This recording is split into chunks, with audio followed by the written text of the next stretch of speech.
നമസ്കാരം, good morning. N T വിയുടെ എല്ലാ പ്രിയപ്പെട്ട പ്രേക്ഷകർക്കും പിയാനോയിലേക്ക് സ്വാഗതം. അപ്പോൾ ഇപ്പോൾ തന്നെ കാണുമ്പോൾ എല്ലാവർക്കും അറിയാമല്ലോ, ഇന്നത്തെ പിയാനോയിൽ എൻ്റെ കൂടെ ഒരു ഗസ്റ്റ് ഉണ്ട്. അദ്ദേഹത്തെ ഞാൻ ആദ്യം തന്നെ സ്വാഗതം ചെയ്യാണ്. മിസ്റ്റർ ബാലചന്ദ്രനാണ്. Welcome to our show. Okay, അപ്പോൾ എന്തായാലും ഇന്നലെ തൊട്ട് നമ്മൾ റമദാൻ മാസം ആരംഭിച്ചിരിക്കുകയാണ് അല്ലേ. അതായത് നോമ്പിൻ്റെയും അതുപോലെ തന്നെ പുണ്യകർമ്മങ്ങളുടെയൊക്കെ ഒരു മാസമാണ് റമദാൻ എന്ന് പറയുന്നത്. അപ്പോൾ എല്ലാ വിശ്വാസികൾക്കും നല്ലൊരു റമദാൻ മാസം അല്ലെ, നോമ്പ് കാലം ആശംസിച്ചുകൊണ്ട് തന്നെ ഇന്നത്തെ പിയാനോയിലേക്ക് എല്ലാവരും ഒരിക്കൽ കൂടി സ്വാഗതം ചെയ്യാണ്. അപ്പോൾ നമ്മുടെ ഇന്നത്തെ അതിഥി എന്ന് പറയുന്നത് അറിയാലോ, പിയാനോ എന്ന് പറഞ്ഞിട്ടുണ്ടെങ്കിൽ ഒരു മ്യൂസിക് ഷോ ആണ്. അപ്പോൾ അതുകൊണ്ട് തന്നെ അതിഥി എന്ന് പറഞ്ഞിട്ടുണ്ടെങ്കിൽ ഒരു സിംഗർ ആയിരിക്കും എല്ലാവർക്കും അറിയാം, എല്ലാവരും കണ്ടുകൊണ്ടിരിക്കുന്ന പ്രേക്ഷകരും കൂടെയാണ്. അപ്പോൾ ചേട്ടൻ ഇവിടെ താമസിക്കുന്നത് യു എയിൽ അബുഷഗർ. ഞങ്ങൾ അയൽക്കാരാണ് കേട്ടോ. ഞാനും ഷാർജ അബുഷഗർ തന്നെയാണ്. എവിടെ വർക്ക് ചെയ്യുന്നത്? ആണ്. ഓക്കെ, അപ്പോൾ ഫാമിലി ഇവിടെയാണോ അതോ നാട്ടിലാണ്? ആരൊക്കെ ഉണ്ട്? അല്ല, നാട്ടില് രണ്ട് കുട്ടികൾ. മക്കളുടെ പേരെന്താ? മക്കളുടെ പേര് ഒന്ന് തീർത്ത, മൂത്ത കുട്ടി, വൈഗ, ഇളയുട്ടി. ആഹാ, തീർത്തയും വൈഗയും. വൈഫ് നിഷ. നിഷ. ഇതിൽ ആരെങ്കിലും ഒക്കെ പാടുന്നവരുണ്ടോ? വൈഫോ അല്ലെങ്കിൽ മക്കളോ? ഇല്ല, രണ്ടുപേർക്കും അച്ഛന്റെ കഴിവ് ചിലപ്പോൾ പറയാൻ പറ്റില്ല. കുഞ്ഞു കുട്ടികളാണോ? ചെറിയ കുട്ടി. എത്ര വയസ്സായി മക്കൾക്ക്? ആ, രണ്ടാമത്തെ ആൾക്ക് 3.5 വയസ്സായിട്ടുള്ളൂ. പറയാൻ പറ്റില്ല, ചിലപ്പോൾ ഇനിയായിരിക്കും താല്പര്യം വരുന്നത് അല്ലേ. ഓക്കെ, അപ്പൊ എന്തായാലും നമുക്ക് ഞാൻ കുറച്ച് വിശേഷങ്ങളൊക്കെ ഞങ്ങൾ കേട്ടു. നാട്ടിലെവിടെയാണ്? നാട്ടില് മടപ്പള്ളി. വടകര അല്ലേ. അപ്പൊ എന്തായാലും കുറച്ച് വിശേഷങ്ങളൊക്കെ ഞങ്ങൾ കേട്ടു. ഇനി ഞങ്ങൾക്ക് ചേട്ടൻ്റെ ഒരു പാട്ടാണ് കേൾക്കേണ്ടത്. ഇഷ്ടമുള്ള പാട്ട് ഏതെങ്കിലും ഒരു 2 വരി പാടിത്തരാമോ?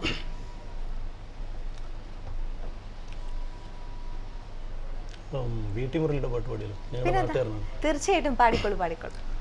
പൊന്നരളിപ്പൂവുന്നു മുടിയിൽ ചൂടി, കന്നിനില കസവൊളി പുടവ ചുറ്റി, കുന്നത്തെ കാവിൽ വിളക്കു കാണാൻ വന്ന ഉൾനാടൻ പെൺകിടാവേ, എൻ്റെ ഉള്ളിൽ മയങ്ങുന്ന മാൻകിടാവേ, പൊന്നരളിപ്പൂവൊന്നു മുടിയിൽ ചൂടി, കന്നിനില കസവൊളി പുടവ ചുറ്റി, കുന്നത്തെ കാവിൽ വിളക്കു കാണാൻ വന്ന ഉൾനാടൻ പെൺകിടാവേ, എൻ്റെ ഉള്ളിലെ തേൻകിനാവേ. വീട്ടി മുരളി ചേട്ടൻ്റെ നാട്ടുകാരനാണ് അല്ലേ? ആഹാ, ഓക്കെ. അപ്പോൾ പഴയ പാട്ടുകളാണോ അതോ പുതിയ പാട്ടുകളാണോ ഇഷ്ടം? എങ്ങനത്തെ പാട്ടുകളാണ്? പഴയ പാട്ടാണ് ഇഷ്ടം. എനിക്ക് തോന്നുന്നു ഇപ്പൊ നമ്മുടെ പിയാനോയിലത്തെ പ്രേക്ഷകരാണെങ്കിലും അല്ലെങ്കിൽ ഇവിടുത്തെ യു എയിലത്തെ പ്രേക്ഷകരാണെങ്കിലും കുറച്ചും കൂടെ പഴയ പാട്ടുകൾ ഇഷ്ടപ്പെടുന്ന ആൾക്കാരാണ് അല്ലേ. ചേട്ടൻ എന്താ തോന്നിയിട്ടുള്ളത്? ഫ്രണ്ട്സിന്റെ ഇടയിലൊക്കെ ഇപ്പൊ ചേട്ടനെ കൊണ്ട് പാടിക്കുകയാണെങ്കിൽ എങ്ങനത്തെ പാട്ടുകളായിരിക്കും പാടിക്കുക? പഴയ പാട്ടാണ് എല്ലാവരും പാടിക്കാറ്. പഴയ പാട്ട് തന്നെയാണ് അല്ലേ. ഓക്കെ, അപ്പൊ എന്തായാലും നല്ലൊരു പാട്ട് നമ്മൾ കേട്ടു. പഠിച്ചതൊക്കെ എവിടെയായിരുന്നു? ഞങ്ങളുടെ നാട്ടില് മടപ്പള്ളി, അവിടെ ഹൈസ്കൂളുണ്ട്. സ്കൂളിൽ തന്നെയായിരുന്നു. അപ്പൊ ഗ്രാജുവേഷൻ ഒക്കെ മടപ്പള്ളി കോളേജിൽ പോയിരുന്നു. ഓക്കെ, പാട്ടൊക്കെ സംഗീതം എവിടെയാ പഠിച്ചത്? പാട്ട് പഠിച്ചിട്ടില്ല. ആഹാ, അപ്പോൾ കഴിഞ്ഞ ആഴ്ച നമ്മുടെ കൂടെ ഒരു ഗസ്റ്റ് ഉണ്ടായിരുന്നു, പുള്ളിക്കാരിയും പഠിച്ചിട്ടില്ല. എനിക്ക് തോന്നുന്നു അന്നത്തെ കാലത്ത് പഠിക്കാനുള്ള സാഹചര്യം കുറവായതുകൊണ്ടാണോ എന്നറിയില്ല, അതോ വേറെ എന്തെങ്കിലും ജോലി തിരക്കോ അല്ലെങ്കിൽ പഠനത്തിന്റെ തിരക്കില് പഠിക്കാനുള്ള ഒരു അവസരം അല്ലേ. അത് ശരി. ഇപ്പോഴത്തെ കുട്ടികളെ സംബന്ധിച്ചിടത്തോളം വലിയ വലിയ ഓപ്പർച്യൂണിറ്റീസ് ആണ്. പാട്ട് പഠിക്കാനും അതുപോലെ തന്നെ കോമ്പറ്റീഷൻസ് ആണെങ്കിലും മത്സരങ്ങളാണെങ്കിലും ഒത്തിരി ഓപ്പർച്യൂണിറ്റീസ് ഉണ്ട് അല്ലേ. ഓക്കെ, അപ്പോൾ വീട്ടിൽ ആരെങ്കിലും പാടുമായിരുന്നോ? അച്ഛനോ അമ്മയോ? ഏട്ടൻ പാടും. ഏട്ടൻ പഠിച്ചിട്ടുണ്ടോ? പാട്ട് പഠിച്ചിട്ടില്ല, നന്നായിട്ട് പാടുമായിരുന്നു. ഏട്ടന്റെ പേരെന്താ? ഏട്ടന്റെ പേര് ബാലറാം. ബാലരാമനും ബാലചന്ദ്രനും അല്ലേ. ഓക്കെ, അപ്പൊ എന്തായാലും മലയാള പാട്ടുകൾ മാത്രമാണോ കേൾക്കാറുള്ളത്? എനിക്കിഷ്ടം മലയാളം പാട്ടാണ്. ഏറ്റവും ഇഷ്ടപ്പെട്ട സിംഗർ ആരാ? ഏറ്റവും ഇഷ്ടപ്പെട്ട സിംഗർ എല്ലാ സിംഗറും ഇഷ്ടമാണ്. ഒരുപാട് എനിക്ക് ഇഷ്ടപ്പെടുന്ന പാട്ട് പാടുന്ന സിംഗറാണ് ഇഷ്ടമുള്ള സിംഗർ.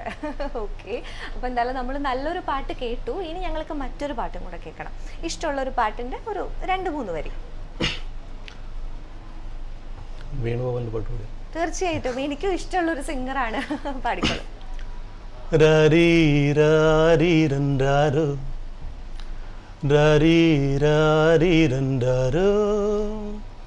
പൊന്നും തിങ്കൾ പൂറ്റും മാനേ, മാനേ കുഞ്ഞിക്കാല മാനേ, പൂമിഴികൾ പൂട്ടി മെല്ലെ നീ ഉറങ്ങി ചായുറങ്ങി, സ്വപ്നങ്ങൾ പൂവിടും പോലെ നീളേ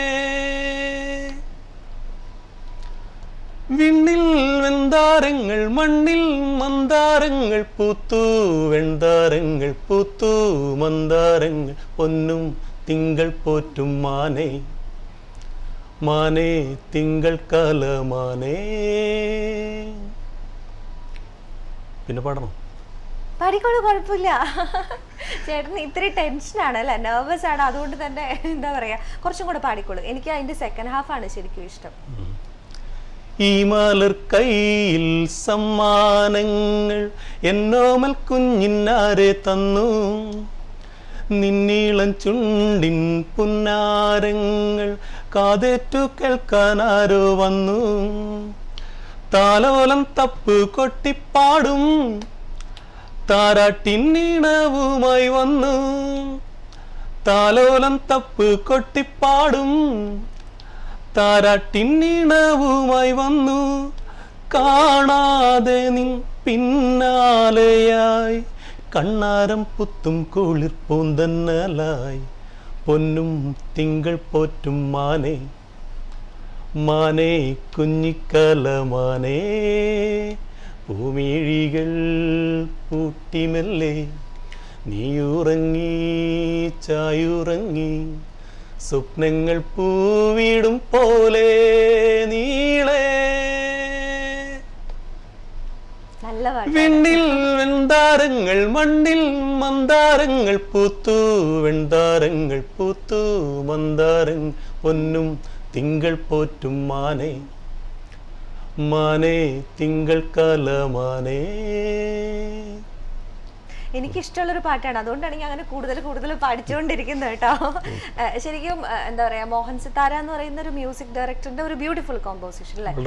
അതെ, അദ്ദേഹത്തിന്റെ ആദ്യത്തെ പാട്ടൊക്കെയാണെന്ന് പറഞ്ഞാൽ ശരിക്കും വിശ്വസിക്കാൻ തന്നെ പറ്റില്ല നമുക്ക്. അപ്പോൾ എന്തായാലും നല്ലൊരു പാട്ട് ഞങ്ങൾക്ക് പാടി തന്നു. കോളേജിലും സ്കൂളിലൊക്കെ പഠിക്കുമ്പോൾ കോമ്പറ്റീഷൻസിലോ അങ്ങനെയൊക്കെ പങ്കെടുത്തിരുന്നു? ഇല്ല. എനിക്ക് തോന്നുന്നു ചേട്ടൻ ഇത്തിരി സൈലന്റ് ആയിട്ടുള്ള ഒരു ക്യാരക്ടറാണെന്ന് തോന്നുന്നു. ആണോ? ഒരു പാടാൻ പേടിയായിരുന്നു, പോയിട്ട് ആളുകളെ മുന്നിൽ പ്രസന്റ് ചെയ്യുന്നുള്ളൂ, ഓഡിയൻസിന്റെ അടുത്ത് അല്ലേ? ഇവിടെ വന്നതിന് ശേഷം ഞങ്ങളുടെ ഒരു കമ്പനിയിൽ ഒരു പ്രോഗ്രാം ഉണ്ടായിരുന്നു, അത് പാടി പാടി ആ ഒരു സഭാകമ്പം എന്നൊക്കെ പറയുന്ന സംഭവം പോയി കിട്ടി. ലാസ്റ്റ് അവരിങ്ങനെ എത്തിച്ചു, ഇവിടെ എത്തിച്ചു. അതെ അല്ലേ? അപ്പൊ ഇവിടെ ഒത്തിരി ഫ്രണ്ട്സ് ഒക്കെ ഉണ്ടാവും അല്ലേ? അപ്പൊ അവരുടെ ഒരു ഗെറ്റ് ടുഗദറിലൊക്കെ പാടാറുണ്ട്? ഇല്ല, ഞാൻ ആകെ പാടിയത് ഞങ്ങളുടെ കമ്പനിയുടെ ഒരു ഫംഗ്ഷന് വേണ്ടിയാണ്. അല്ലാതെ തന്നെ എനിക്ക് തോന്നുന്നു ഇവിടെ ഇപ്പോൾ ഒത്തിരി കൂട്ടായ്മകളുണ്ട് അല്ലെ, ഓർഗനൈസേഷൻസ് ഉണ്ട്, അതുപോലെ തന്നെ ഒത്തിരി അസോസിയേഷൻസ് ഉണ്ട്, മലയാളി അസോസിയേഷൻ ഒക്കെ പറഞ്ഞിട്ട് അതിന്റെ പ്രോഗ്രാംസിലൊക്കെ നമുക്ക് പങ്കെടുക്കാനുള്ള അവസരങ്ങളുണ്ട്. വേണ്ടാന്ന് വെച്ചിട്ടാണ്. ഓക്കെ, അപ്പൊ എന്തായാലും എന്താ പറയാ, ഹിന്ദി പാട്ടുകള് തമിഴ് എല്ലാം കേൾക്കാറുണ്ടെന്ന് പറഞ്ഞു. കേൾക്കാറുണ്ട്, പക്ഷെ എനിക്ക് ഹിന്ദി അറിയില്ല, അതുകൊണ്ട് തന്നെ പാടാൻ ശ്രമിച്ചിട്ടില്ല. അതെ, ചിലർക്ക് അങ്ങനെയുണ്ടോ, നമ്മൾ പറഞ്ഞത് തെറ്റിപ്പോവോന്നുള്ളൊരു പ്രൊനൗൺസിയേഷൻ. അതെ, അതിന്റെ ഒരു ബുദ്ധിമുട്ടും ഉണ്ട്. പക്ഷെ എന്നിരുന്നാലും നല്ല പാട്ടുകളാണ് അല്ലേ എല്ലാം തന്നെ. ഇപ്പൊ ലതാജിയുടെ ആണെങ്കിലും അല്ലെങ്കിൽ എന്താ പറയാ റാഫി സാറിന്റെ ഒക്കെ ആണെങ്കിൽ തന്നെ ഒത്തിരി പാട്ടുകളുണ്ട്. ഓക്കെ, അപ്പൊ എന്തായാലും നല്ല 2 പാട്ടുകൾ ഞങ്ങൾ കേട്ടു. ഇനി ഏത് പാട്ടാണ് ഞങ്ങൾക്ക് പാടിത്തരുന്നത്?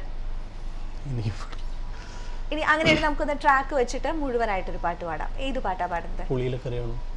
പുളിയില കരയോലും നല്ലൊരു പാട്ടാണ്. ഇതിന് മ്യൂസിക് ആരാന്നറിയാമോ? ഔസേപ്പച്ചൻ സാറ്. അതെ, അപ്പൊ ഇന്ന് മറ്റൊരു പ്രത്യേകതയും കൂടി ഉണ്ട്. അത് എന്താ പറയാ, ഭാഗ്യവശാൽ അങ്ങനെ ഒരുമിച്ചായി പോയതാണ്. നമ്മൾ പിയാനോയിലെ എല്ലാ ദിവസവും ഒരു പ്രത്യേക മ്യൂസിക് ഡയറക്ടറിന്റെ അല്ലെങ്കിൽ സിംഗറിന്റെ പാട്ടുകളായിരിക്കും നമ്മൾ കോളേഴ്സിനായിട്ട് പങ്കുവെക്കുന്നത്. അപ്പൊ ഇന്ന് ഞാൻ എടുത്തിരിക്കുന്ന മ്യൂസിക് ഡയറക്ടറും ഔസേപ്പച്ചൻ സാർ തന്നെയാണ്. അത് ഞങ്ങൾ കോയിൻസിഡൻസ് ആണ് കേട്ടോ ശരിക്കും. അപ്പൊ എന്തായാലും ആ ഒരു പാട്ട് നമുക്ക് ട്രാക്ക് ഒക്കെ വെച്ച് എന്താ പറയാ കംപ്ലീറ്റ് ആയിട്ട് കേൾക്കാം അല്ലേ?